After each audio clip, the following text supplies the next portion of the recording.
wasiirka arrimaha dibadda maamul goboleedka Khaatumo Maxamuud Shabac ayaa waxa uu maanta ka hadlay wadahadalada Somaliland iyo Khaatumo iyo shirkii 10 bisha tan lagu waday in magaalada Burco Somaliland iyo Khaatumo ay uga furmo. Wasiir Maxamuud Shabac ayaa waxa uu jawaabay mas'uuliyiintii dhawaan ka hadashay magaalada Hargeysa kuwaas oo sheegay in 24 bisha tan loo bedelay wadahadaladii Somaliland iyo Khaatumo sheegayna in Khaatumo ay markaasi ka badbadisay.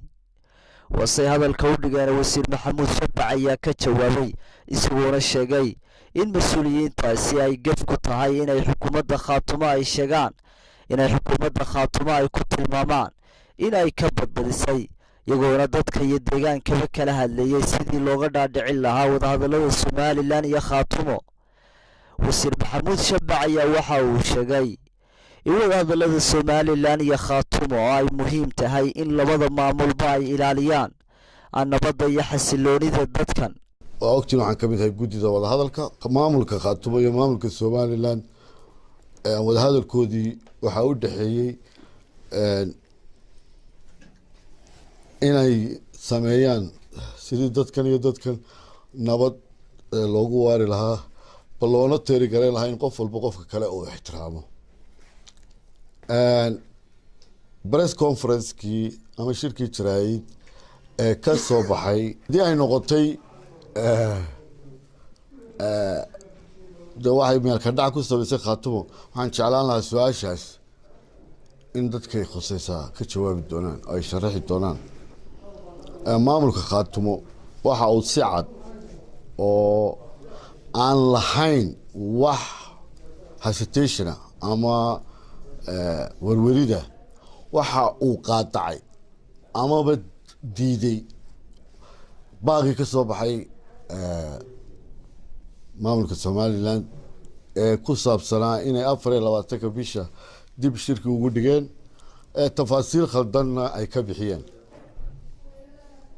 arikaas waxaan idinka sheegayaa inuu wada hadal ka dhex socdo maamulka Somaliland iyo maamulka Khaatumo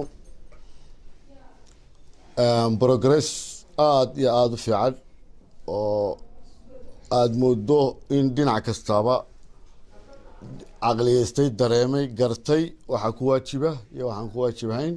anagu wafdi baanu tagnay goljanaan wafdi ku tagnay madaxweynaha Khaatumo hogaaminayay haddaan idhi goljanna waa tagnayna garaadsalaan buraale hadalka wuu garanaya si mug leh oo aan raalli ku nahay baa ummadii halka deganeed nooga soo dhaweysay. hadda garaadkuna wuxuu u safray burburka Khaatumo oo waliba ugu hadal dheeriye garaad ummadaadii waa reer Khaatumo reer goljanna waa reer Khaatumo barakacayaasha ugu mudan bay leeyihiin baraka baanu ka shaqaynaynaa mid goljanna iyo mid guud ahaan goboladaba. hadda wixii meelaha lala marayo ee aad la maraysaan hanoo keenina uma baahnin dooni mayno Khaatumaanu ka nahay. garaad waad mutaysatay inaan intaa gaar ku idhaahdo waad mutaysatay. Khaatumo ha jirto ha noolaato midnimada reer Khaatumo ha ilaashadeen wixii unsur ku soo wada ee xamar jirana ilaahay balaha ka dhigo meeshooda ha ku cesho ilaah nooma keeno wixii xumaana wixii wanaaga cid walba oo reer Khaatumo waa ka filaynaa. Sakariya Maxamed Ciise Wadani wararka telefishinka Somali News Woodwood.